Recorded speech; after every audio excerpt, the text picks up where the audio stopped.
Hello, kaibigan, gagawa tayo nga ng burger buns. Kasi request ng ate ko, gagawa daw ako ng burger buns. Kasi binigyan ko siya ng timpla ng burger buns. Bagsak yung gawa niya kasi di niya alam yung sunod-sunod paggawa. Kaya ngayon, mapapanood niya kung paano ko gagawin sunod-sunod. Ito. Nandito na lahat yung ingredients ng burger buns, kaibigan. Naglagay na ako dito ng asin, kalahating ibap, asukal, tsaka yung sap. Yung gamitin mo na sap, ganito. Kasi pag gumamit ka ng iba, nasubukan ko na, iba yung angat. Ikaw, bahala ka kung gusto mong subukan yung iba. Tang Magimix. Magimix. Pag gumamit ka nito, subukan mo. Pagkaluto ng buns, tingnan mo yung ilalim kung ang hitsura. Saka pinagkaibang ganitong gagamitin mong dubrem. Saka yung harina, ito yung ginagamit ko kasi konti lang diferensya sa ibang harina. Tapos, pag naluto yung tinapay ko, matigas. Ito, magandang tinapay mo ito pag naluto. Kaya, ito na lahat. Ngayon, hahaluin na natin. Haluin mo muna ito lahat dito. Yung asin lahat, asukal, margarin. Haluin mo ng ganyan. Pagka pa mo na makinis na yung asukal, asin, tingin mo lusaw na siya. Yan, pagsamahin mo na yung harina. Ganyan. Ganyan lang yung halo.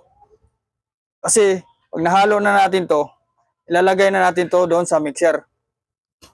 Kaibigan, yung tubig nito, kung wala kang mixer, ang gamit mo, maser, mag-adjust ka kasi medyo basa to, hindi mo to mapapasada doon sa maser mo.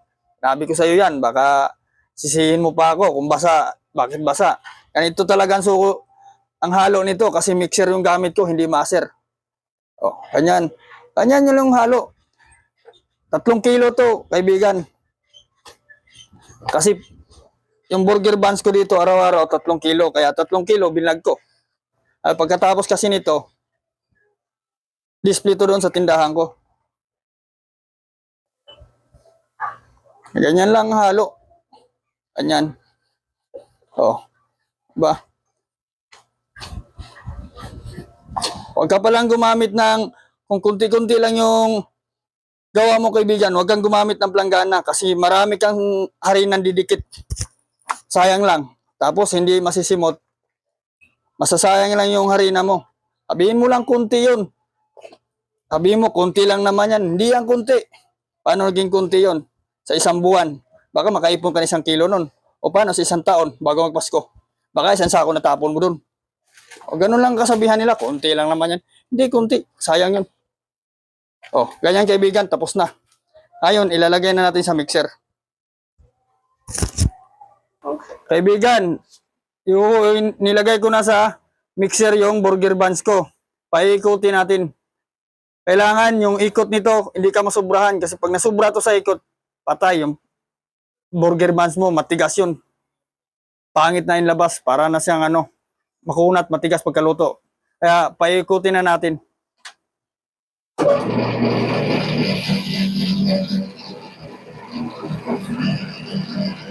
Ganyan kaibigan, ganyan kaganda pag may mixer ka. Pag maser ang ginamit mo, hindi mo mapapasada yan sa maser kasi malambot yan, matubig yan.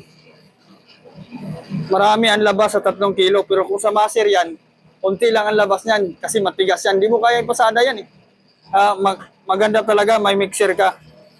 Spiral.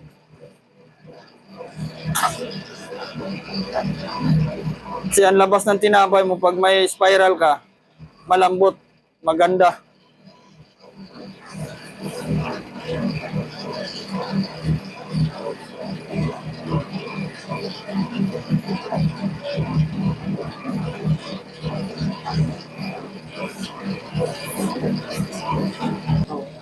Kaibigan, kung ganyan na ang itsura ng masa mo, malapit na natin tanggalin yan. Nasa 3 minutes lang, 4 minutes na kasi huwag mong pasubrahan. Kasi basa pa naman pagkahalo yan. Yan talaga ang mix ng burger buns. Oh my.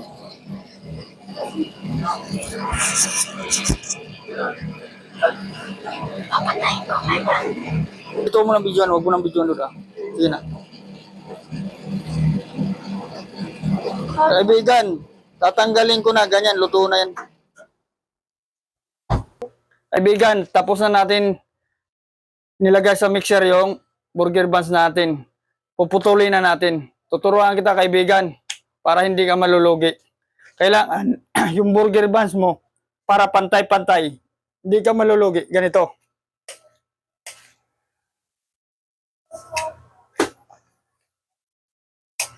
Timbangin mo muna ng 350. Para lahat ng burger buns mo, alam mo yung timbang, 350 lahat. Yan.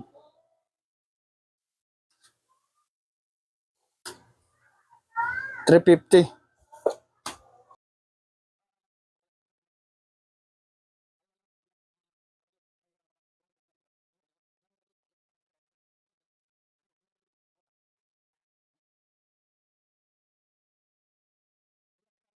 Burger buns, ganyan. O, ganito gagawin natin. Pababain mo, isa-isa. Parang tasty. Oh. Kaibigan, yung halo natin sa buns, medyo basa to. Kaya, medyo malagkit. Maglalagay ka ng margarine sa dito mo sa kamay mo, ganyan. Para hindi makapit. Oh. Kaibigan, itong gawa kong burger buns. Adjustan mo na lang yung tubig kung ang gamit mo. Maser, hindi mixer. Hindi mo ito mapapasada. Basa to. Kaibigan, pag isang burger lang, ang timbang mo, 60 grams. Yan, 60 grams. Titimbangin natin 60 grams kasi lalagyan natin ng sesame yun. Sesame seeds. Ayan, 60 grams lang.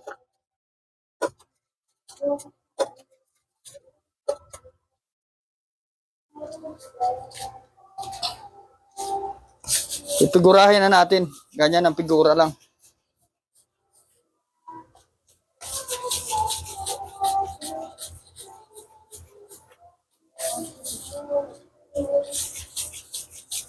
Ganyan. Madali lang to bilogin kasi basa to.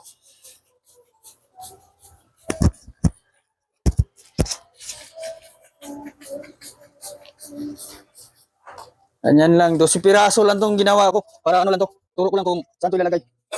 Dito kaibigan, no? Dito to ilagay yung 12 piraso na burger buns. Ang timbang nito, 60 grams lang ha. Pang isang burger to. Ganyan. Kasi lalagyan ko to ng sesame sa ulo.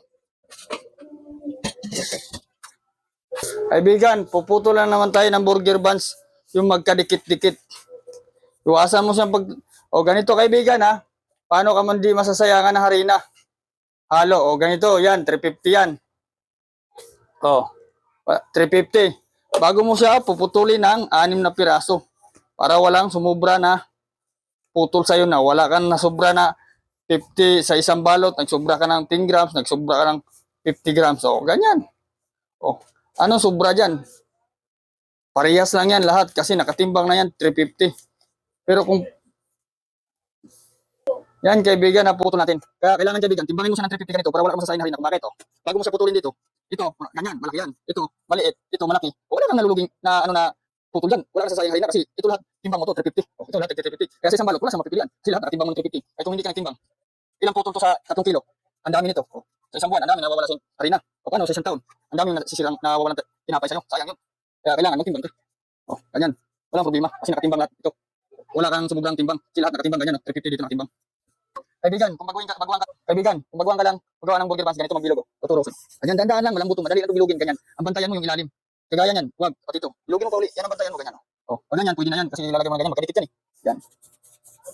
Kailangan yung ilalim, nakaganyan. Kasi pag nakatabi niya sa sa gilid siya yung biyak nun, pag angat nun, tatagilid yung pangit yung burger buns mo. Ganyan. Kung di ka talaga marunong magbilog, pwede mo siyang ganyan eh. No? Isiksik mo na isiksik sa ilalim. Ganyan. Ganyan, no? Siksik mo na isiksik. Yan. Oh, tupiin mo buntot, yung ilalim na ganyan. Kung hindi ka marunong, kaya mo yung ganyan eh. Oh. Ganyan, isiksik mo na isiksik sa ilalim. Ganyan. Ganyan na lang pagbilog. Oh. Kung hindi ka marunong magbilog. Ganyan. Oh, di ba? Ilalim. Ano yung ilalim? Kasi tatagilid yan. Ganyan. Oh. Kung hindi ka marunong magbilog. Hindi mo lang sila pailalim ng pailalim. Para makabilog ka. Ganyan. Kung hindi mo kaya magbilog. Ayan, kaibigan. Kung ikaw may-ari, yung timpla ko 3 kilo, pinutol ko siya, 14 piraso. Sa tag 25, 400 yun. Kung ipipirahin mo na, 200. Oh. Eh, alam mo na kung paano ko mag-inventory. Alam mo na kung sa 3 kilo kung ilan labas. 14 piraso sa tag 25. Ang timbang sa burger buns mo. Sa 350, 25 isa pag bininta mo. 14 pieces yun. Oh. Kaibigan, ito na yung ginawa natin 3 kilo. 16 piraso yan sa tag 25, 400. 3 kilo na burger buns lang yan. Ngayon, hintayin natin, paangatin muna natin, i-release muna natin saglit. Makikita natin yan kung yung oras bago siya umangat. Depende kasi yan sa is. Okay, kaibigan. Hello, kaibigan. 40 minutes paangat ko sa kanya, lulutuin na natin. Malalaman natin kung pwede mo nang lutuin kung baguhan ka. Kasi, nagdidepende kasi yan sa lugar natin kung aangat siya mabilis o hindi. Sa akin, mabilis siya umangat kasi kulob ako, tsaka yung lagayan ko, pwede ko siyang isarado. Ang pangat ko sa kanya, doon sa timpla ko, 20 grams na yes, umangat lang siya ng 40 minutes o kaya kulang 1 oras. Para makasigurado ka, bago mo siya isa lang, tingnan mo na yung laki, ganyan. Tapos, pag pinindot mo siya ng ganyan, medyo bumabawon siya ng konti. Yan, isasalang mo na, gaya ganyan, no? Yan, pwede na yung isalang. Ganyan ang tandaan mo. Pag isasalang mo na, ganyan. Pag hinipo mo na siya, medyo bumabalik na, hindi siya matagas. Maramdaman mo naman yan, ang lambot niya. Isasalang na natin. Kaibigan, pag nagsalang ka ng burger buns, pag ganyan mo, huwag mo itong ibagsak ng ganyan. Pag binagsak mo yan, liliit yan. Dadapa, matigas yung ilalim yan. O, ganyan. O, yan, nakasalang na lahat. Kailangan pag nagsalang ka, dahan-dahan lang. Huwag mong biglain, bagsak. Babagsak yung buns mo, liliit. Tapos pag ganyan mo, paramdaman mo lang yung init. O, kaya lang, hindi masyado. Nasa 200 degrees siya. Ang init ng burger buns mo. O, isarado na natin. Hintayin nating maluto. Kaibigan, ganyan lang yung apoy ng buns mo. Mahina lang. Huwag mong lakasan kasi mahilaw yun. Pagkaluto, babagsak yun. Dadapa. Pangit tingnan. O, sige kaibigan, hintayin nating maluto. Kaibigan, ganyan na yung tsura ng buns natin. Itataas na natin. Kailangan ikutin mo siya para di ka masunugan. Kagaya niyan, ito medyo hilaw. Hindi brown. Dito banda to. Kasi kung saan siya nakadikit sa dingding, yun ang unang nasusunog. O yan. Ikutin mo siya. Kasi pag di mo inikot yan, masusunog yan.